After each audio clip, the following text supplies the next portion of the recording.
Claro, todo mundo já pegue seu livrinho de história, tá bem? Livro de história, nós havíamos encerrado com a leitura da página 156 e 157.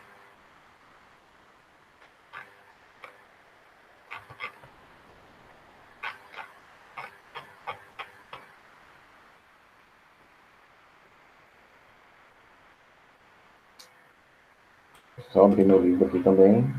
Pronto. O livro do professor aberto, todo mundo com o livro aberto. Olá, tudo bom, tudo bem, tudo ótimo, tudo maravilhoso.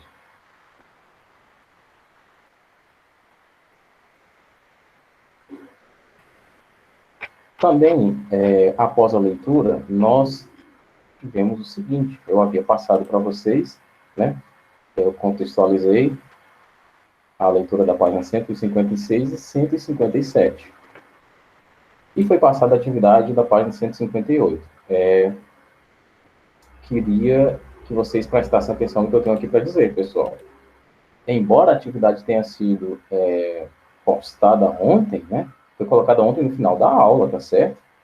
E eu estou vendo aqui que 47 alunos estão presentes no Google Sala de Aula, certo? Na turma do Google Sala de Aula tem 47 pessoas, aliás. Contando comigo, com o Roberto e com o TLN, fecharíamos em 44, né? Mesmo assim, 44 pessoas, só 6 entregaram a atividade. E os demais, pessoal? O que foi que aconteceu com vocês? Só 6 pessoas mandaram. Olhem, vamos ver no livro, são 3 questões, pessoal. É quase meia página só, a página 158.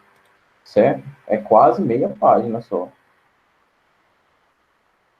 Claro que eu sei que ontem nós tivemos um problema com a internet, mas pelo número de pessoas que nós temos aqui, eu queria pelo menos umas 20, né? Temos 26 pessoas aqui. Eu queria pelo menos umas 20 atividades, certo? Então, e se esse assunto, pessoal, se esse assunto fizer parte de uma prova futuramente, né? Daqui a algumas semanas? Isso é bem delicado de conversar, pessoal, certo? Vamos passar para a correção, tá certo? De qualquer maneira, a gente vai corrigir. Professor Solano, Ana Beatriz, no início da reunião aqui. Certo, Ana Beatriz, deixa eu ver aqui, sua atividade. Atividades entregues. Contudo, sua atividade não foi entregue lá não, tá? Sétimo A e B não tem não. Tem Ana Beatriz. Ah, tem. Lá no Google Sala de Aula tá com seu nome, né? Aqui é que você tá com o e-mail da sua mãe. Eu entendi. Desculpa. Eu fiz enviar, professor, estou tudo bem? História. Sim, é história. Vamos lá. Vamos para a correção, tá ok? Primeira questão. Havia muito interesse das classes sociais europeias para que se consolidassem as grandes navegações. Quais eram esses interesses? Onde estão meus alunos falantes? Onde estão? Deixa eu ver. Raíssa, coloca aquela resposta lá sensacional.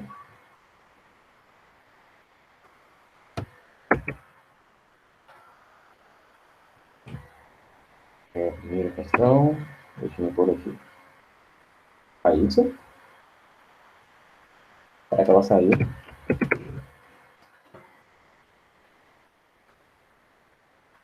Colonização. Bom, os interesses econômicos eram os fatores principais, né? Daí a gente vem essas respostas de vocês, como especiarias e a colonização de terras, né? Porque se eu estou colonizando terras, eu vou eu vou explorar, quase não sai. Eu vou explorar as terras também. Então, eu tenho um interesse principalmente econômico, certo? Tirar essas riquezas dali. Pois ao achar metais preciosos, descobrir novas rotas comerciais, olha só como é interessante do ponto de vista econômico, né? As nações estariam livres dos pesados impostos que eram cobrados pelos muçulmanos, né? E pelas cidades italianas de Gênova e Veneza, certo? Ou seja, respondendo à questão, quais eram esses interesses? Os principais eram os interesses econômicos e se safarem dos impostos, né? Para quem não fez, olha só, resposta do tio aqui na correção, certo? Segunda questão, né? Segunda questão. O termo especiarias designava, no século XIV e XV, condimentos usados pelos indianos. Até hoje, esses produtos são reconhecidos e muito apreciados por quem gosta de variedade de temperos. Cite os principais produtos procurados nas Índias. Claro que você não precisaria fazer enormes pesquisas, tá? Alan, sobre relações econômicas únicas expandiram-se no espaço geográfico. Tá, só a ortografia das palavras que você precisa melhorar, tá, meu querido? Mas tá correto.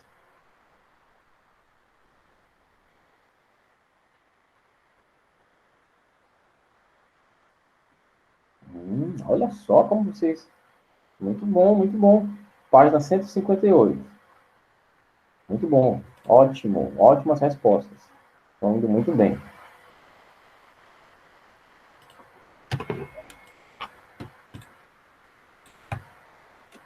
Por nada, minha querida. Os principais produtos procurados por portugueses e espanhóis na Índia foram pimenta do reino, noz moscada, cravo da Índia, canela.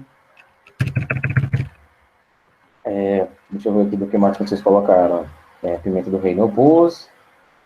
Anis estrelado, gengibre. Muito bem, muito bem. Respostas maravilhosas de vocês. Eu não sei porque vocês são tímidos e, em alguns casos, não querem fazer as atividades. Se olha o resultado. Resposta boa, resposta ótima, certo? Resposta sensacional. É só isso que eu queria. Não precisaria enfeitar demais o negócio, não. Só me dizer quais eram essas especiarias e pronto. Se fosse na prova, já tinha um ponto garantido nessa questão. É mais fácil do que parece. Peraí. Tá bugando muito. Tá travando ela? Tá travando para você?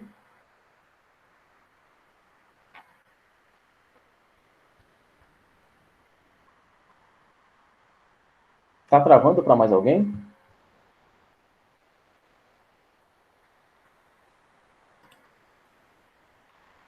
Eu acho que a Júlia deve ter saído por conta da internet. Bom, terceira e última questão. Cite as principais consequências do processo de expansão marítima.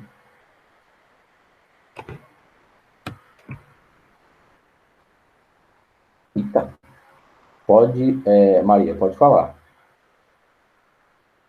Você está me escutando? Com clareza. Ok. Eu coloquei assim: formação das colônias europeias no ultramar, principalmente na América, o crescimento do comércio internacional de produtos tropicais, extermínio de milhões de indígenas por guerras, doenças e migração forçada, e a criação do mais sólido mercado marítimo de escravos. Muito bom, muito bom. Só ler aqui da Raíssa agora.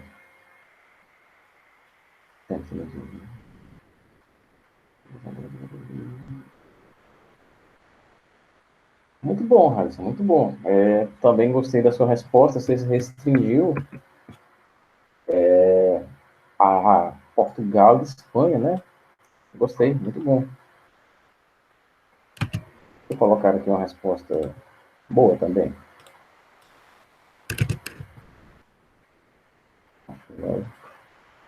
No livro, né?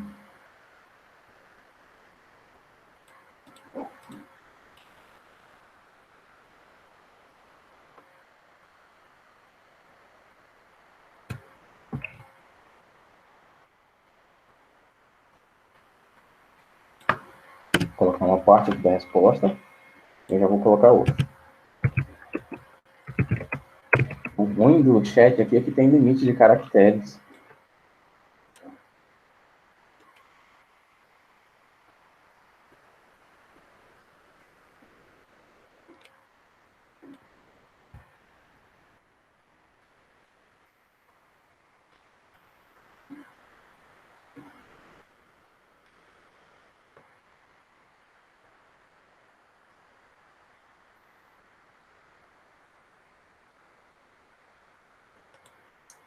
Só uma última frase para encerrar, tá? Só a última frase. Última frase. Então, final. Então, tá certo. Deixa eu ver aqui, Paulo. Relações econômicas da Europa, o deslocamento geográfico, o fortalecimento de certas nações. Certas nações, tudo bem. Lucro obtido com as grandes navegações e a descoberta de novas terras. Tá correto, tá correto. Corretíssimo. Sucesso aqui, só tem sucesso. Bom, uma atividade corrigida. Agora, passando, né, desse início de processo mercantilista, Carlos, do início do processo da expansão marítima, vamos ver as teorias mercantilistas. Claro, que envolve a expansão marítima, né? Porque as expansões marítimas se deram principalmente por conta da necessidade de haver uma estratégia logística econômica, certo? As teorias mercantilistas. A transição do feudalismo para o renascimento comercial, principalmente por vias marítimas, foi de fundamental importância para que a Europa saísse de uma estagnação econômica. Estagnação econômica dada também, principalmente, né, eu diria, por conta dessa grande quebra que era causada pela cobrança de impostos, né? É como se você quisesse vender um produto para mim, você aí que está ouvindo, o professor, vender um produto para mim, mas que tivesse que pagar taxas enormes para o carro, me deixar aqui a encomenda até aqui, né? Era mais interessante o quê? Você negociar direto comigo ou você negociar com a pessoa para vir deixar aqui? Se você tinha um navio, você poderia vir deixar aqui, né? No caso, se você tem um veículo, você viria deixar aqui. Você gastaria com combustível? Sim, mas os impostos saem mais caros do que isso, certo? A cobrança dos muçulmanos eram absurdas. E, como é que eu posso dizer? Isso causa um certo impacto na economia da Europa. Porque, obviamente, sabemos agora que século XV e século XVI foram os países europeus que promoveram a expansão marítima, já para se livrar, para tirar das costas deles a cobrança absurda desses impostos, né? E, obviamente, como eu acabei de falar, é mais vantajoso negociar o vendedor, negociar diretamente com o comprador e vice-versa, né? É bem mais barato eu comprar nas Casas Bahia do que eu pagar o frete, né? Que às vezes é metade do valor do produto, né? Outro dia eu fui comprar uma caneta de desenho de R$ 20 e o frete era 60. Caneta é 20, o frete 60? Como assim? Não dá, né?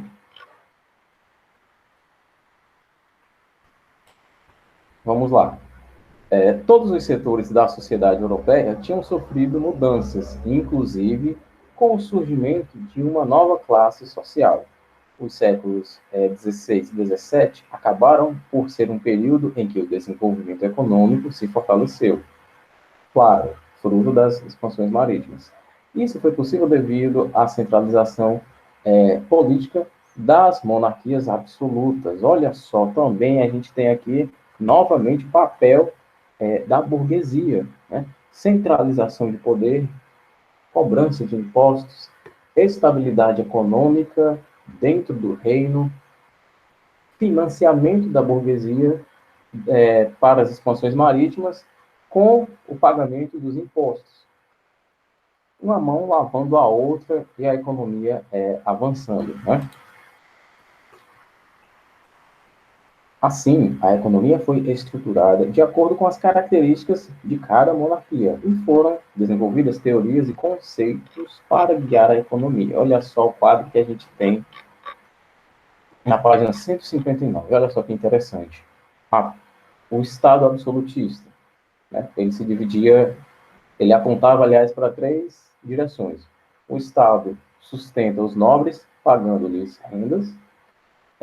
O Estado absolutista dá apoio aos negócios da burguesia. Isso aqui é o mais interessante. Burguesia e os nobres, né? Burguesia, aliás, e a monarquia, é o mais interessante de nós sabermos das monarquias absolutistas.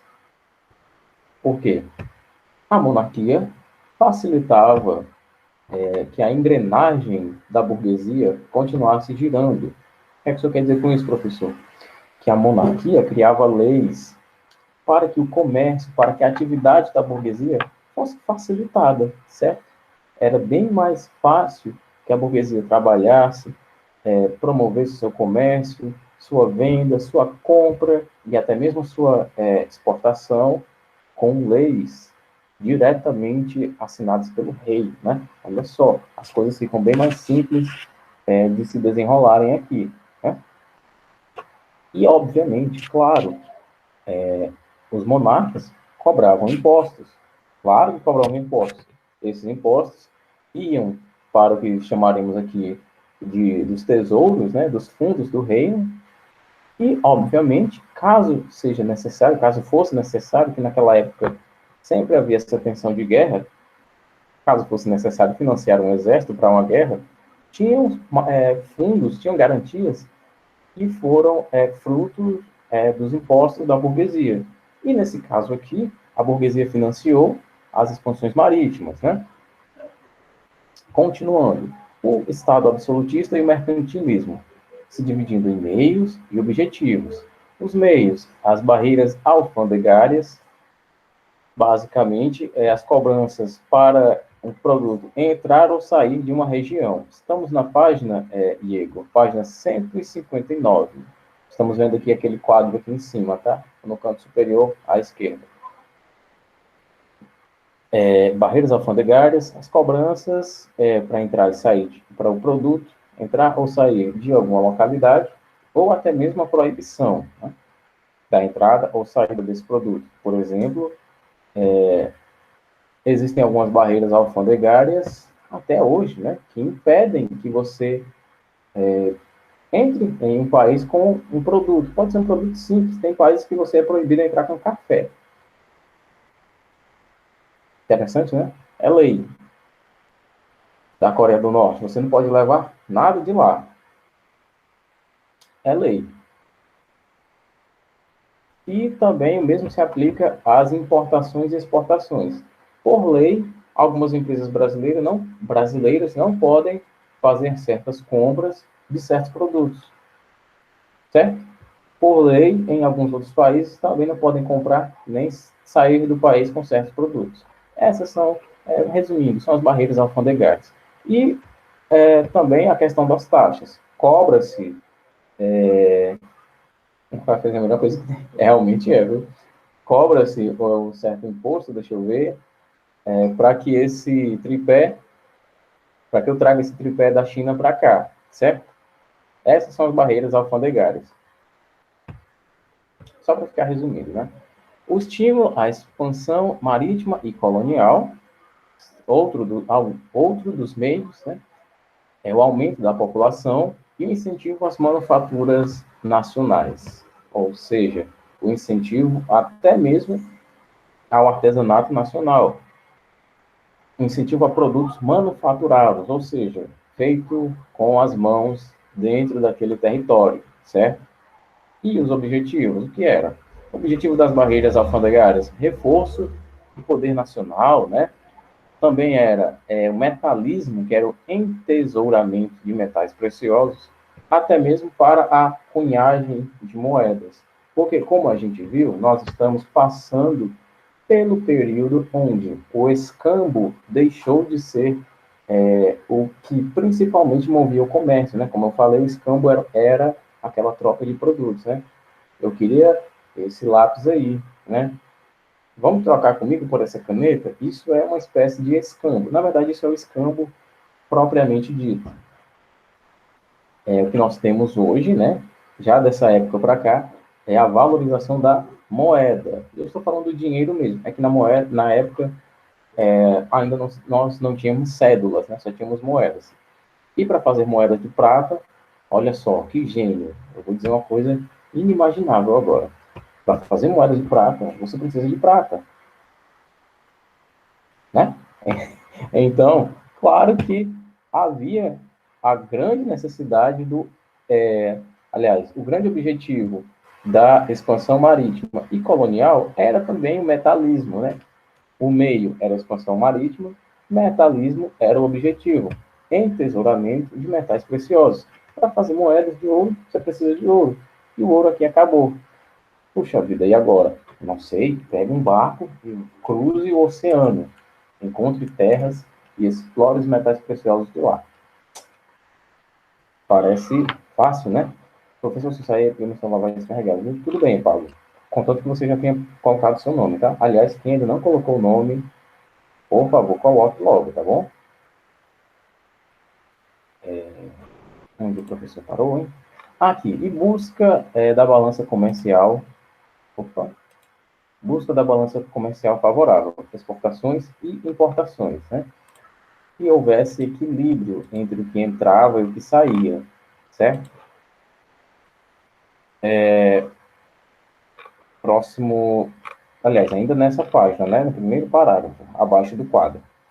O primeiro, aliás, o período, nossa, deixa eu pegar meus óculos, estou ficando velho.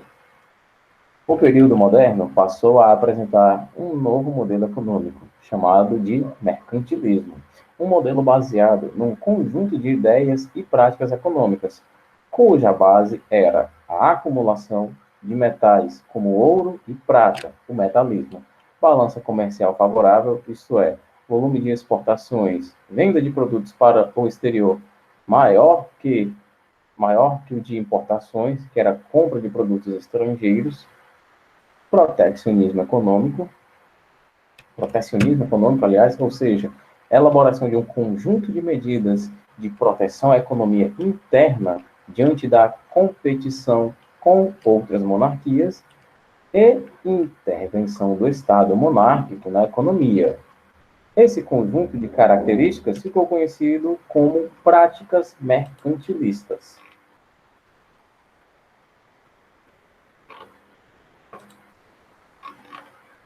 Esse parágrafo aqui, ele resume muita coisa sobre as práticas mercantilistas, certo?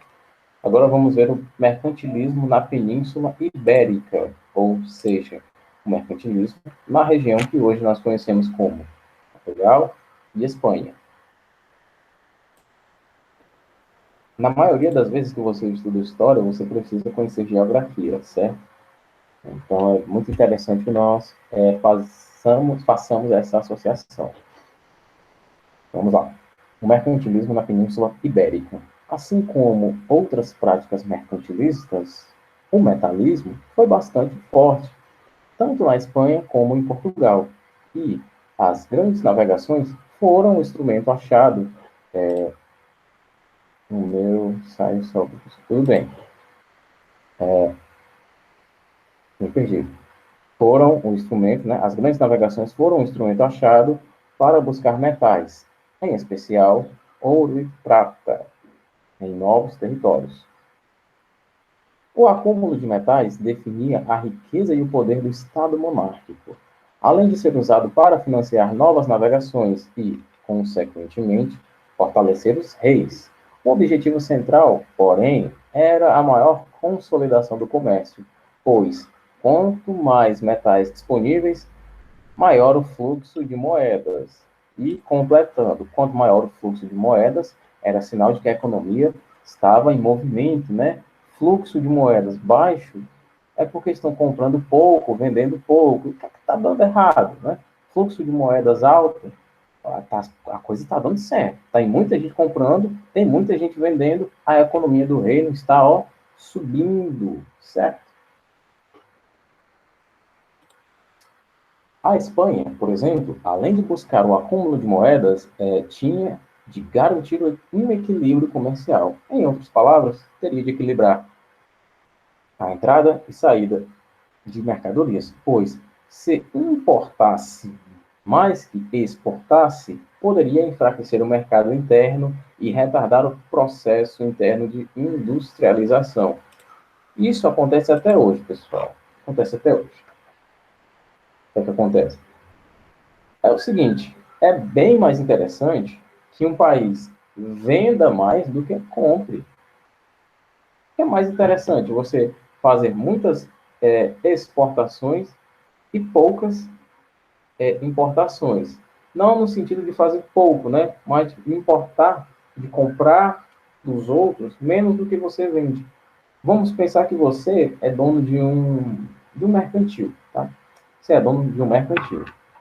Que o mercantil a gente vai entender como sendo o seu país, né?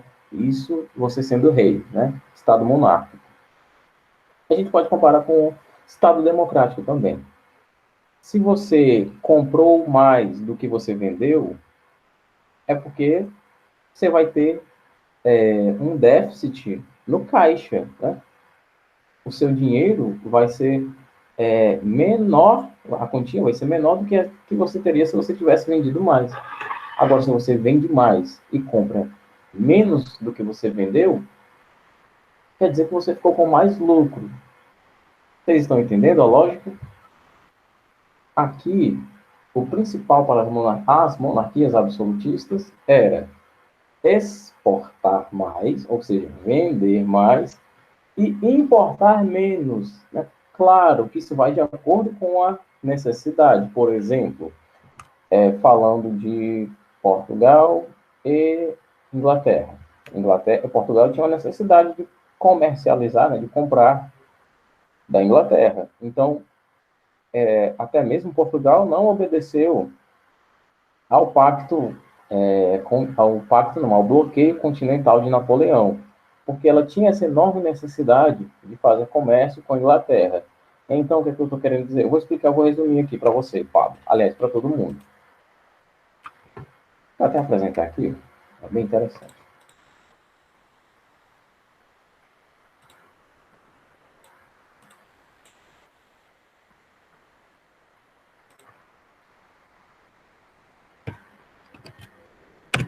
Pronto. Vamos lá. Aqui, olha, seu país. Se você comprar mais, vamos lá, se você comprar mais, deixa eu ver azul, do que você vender, o seu lucro vai ficar lá embaixo, né? Porque você gastou esse tantão aqui de dinheiro, olha só. Deixa eu apresentar aqui por red. Você gastou esse tanto de dinheiro aqui e você vendeu o equivalente só a essa quantia aqui, certo? Isso aqui é o que entrou, o que você comprou. Isso aqui é o que você comprou. Isso aqui é o que você vendeu, certo? Quando você, deixa eu ver aqui, representado pela letra E, é exportação. Quando seu país exporta, é porque ele está vendendo, certo? Isso aqui vai para algum lugar. Quando o seu país ele importa, é porque ele comprou de alguém para cá, certo? Eu usei o exemplo de você ser dono de um mercantil. Se você mais compra do que você vende, você vai ter um saldo negativo no seu caixa, né? Você comprou muito e vendeu pouco. Seu dinheiro, deixa eu representar aqui de verde, né? O dinheiro do caixa, o dinheiro das contas do império, vai ficar num saldo negativo, vai ficar no vermelho, certo? É isso que eu estou querendo dizer. Essa prática mercantilista era uma das principais. As monarquias tinham mais interesse em vender muito e comprar pouco, certo? Que era para o caixa, vamos dizer assim, para bater as contas do império, certo? É como se fosse realmente uma empresa.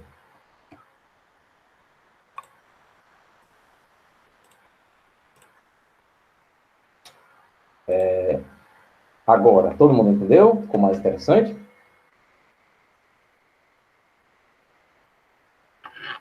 Ah, que coisa boa. Então, vamos lá. Que bom que todo mundo entendeu. É isso que estávamos explicando aqui. A Espanha, por exemplo, né? Como eu falei, tinha de garantir o equilíbrio comercial. Tinha que equilibrar a entrada e saída de mercadorias, pois se importasse mais do que exportasse, poderia enfraquecer o mercado interno, certo? A Espanha não tinha interesse nisso, até porque estamos falando justamente da Espanha que começou o processo de expansão marítima, né? entrou nas grandes navegações 100 anos depois de Portugal, porque ela precisou se recuperar de uma guerra, né, como vocês bem sabem. Então, ela tinha de se precaver do ponto de vista econômico, certo? Vamos lá. Já Portugal tinha o objetivo de acumular metais para cunhagem. Cunhagem de moedas a gente entende como a marcação de relevo nas moedas, né? Colocava a prata na superfície e colocava um objeto com pressão na prata. E lá ele teria o valor, né? Ou teria o símbolo do imperador, que é o que a gente tem hoje, certo? Vai dar tempo, passa até a atividade, vamos lá. Vai ficar tudo bem. Tudo numa nice. Já Portugal tinha o objetivo de acumular metais para cunhagem de moedas, a fim de facilitar as relações comerciais, o que acirrou bastante a disputa com a Espanha pelo controle das novas terras, cheias de riquezas minerais. Por isso, a partir do século XVI, foram firmados diversos tratados entre os países. Com o tempo, Portugal passou a estabelecer controle de forma mais intensa, com a implementação de um sistema colonial em que as terras conquistadas seriam suas colônias de exploração. O Brasil, a gente sabe, né, foi um claro exemplo disso. Na segunda metade do século XVI, Portugal explorava o pau-brasil, árvore da qual os europeus extraíam uma tintura vermelha para tingir roupas. Mas essa prática só era boa para a metrópole, no caso, Portugal, que lucrava com a exploração, enquanto que a colônia perdia seus recursos. Né? No caso, era boa para Portugal, que estava tendo lucro, mas era ruim para o Brasil, que estava perdendo esse recurso. Tanto portugueses quanto espanhóis tinham desenvolvido outras atividades econômicas ao longo do tempo, como a pecuária, mercado de escravos, mercado escravo de negros, a agricultura, entre outros. Aos poucos, o colonialismo se tornou um modelo econômico muito forte, o que possibilitou a Portugal e Espanha se converterem em duas das maiores potências econômicas do mundo no século XVI. Bom, nós ficaremos com as atividades. Deixa eu até deixar aqui no meu tirar aqui 161 e 162. Atividades que nós faremos serão nas páginas 161 e 162, né? 4 questões simplesinhas, olha só. Isso aqui é para me entregar na outra segunda, pessoal, tá bom? Eu quero que a maioria faça, tá certo? Não me venham com 5 pessoas entregando, não, tá bom? Primeira, a transição do feudalismo para o comércio marítimo fez surgir um novo modelo econômico, o mercantilismo. Defina-o. Gente, eu contextualizei bastante aqui para vocês sobre o mercantilismo.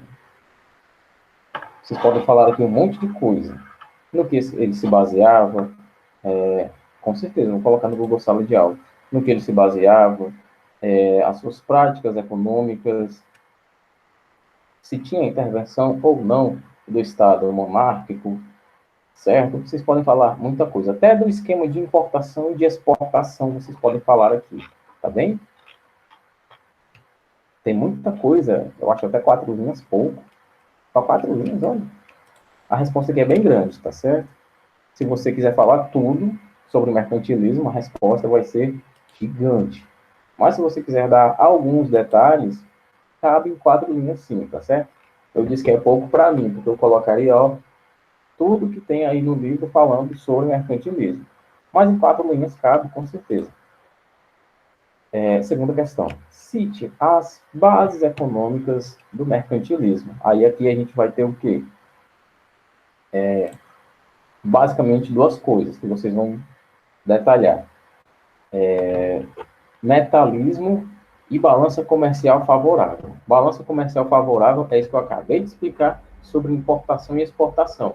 A balança está favorável quando você vende mais e você compra menos. certo? A balança ficou favorável, porque se você vendeu mais, você lucrou mais, né? É bem óbvio de falar isso. A balança está desfavorável quando você comprou mais e vendeu menos. Parece que não é um bom negócio, né? Então, a balança, nesse sentido, está desfavorável para você. Terceira questão. Os reis espanhóis e portugueses viam no metalismo uma forma de consolidar seu poder. Comente essa afirmação. Você vai falar aqui principalmente sobre o fato de esses recursos, desses metais preciosos, financiarem os objetivos do império, né? Para não dar resposta, porque eu já fui bem a fundo. O metalismo, né, que é o que a questão fala, os reis viam no metalismo forma de consolidar seu poder. Como esse poder era consolidado? Falta um minuto, pessoal, no relógio. Por isso que eu vou explicar a última questão sem preocupação nenhuma. Portugueses lançaram-se aos mares e oceanos na busca de rotas comerciais que levassem às Índias. Chegaram a novas terras e não acharam os metais preciosos que tanto almejavam, pelo menos a princípio. Mas a viagem não foi tão em vão. Descobriram uma árvore que rendeu bons lucros aos portugueses. Reflita e comente sobre a importância do pau-brasil na época. Claro que você vai falar da importância do pau-brasil para Portugal, né? Foi importante para Portugal. Para o Brasil, não necessariamente, né? Já que nós perdemos esse recurso, certo? Era importante para nossos colonizadores, né? Para o colonizado, nem tanto. Bom, pessoal, essa é a nossa aula de hoje. Alguma dúvida? Ficou bem claro, eu acredito. Mas se tiver alguma dúvida, não, nenhuma dúvida. No há dúvidas, no doubts. So, guys, good luck. See you later. Até mais, meus queridos.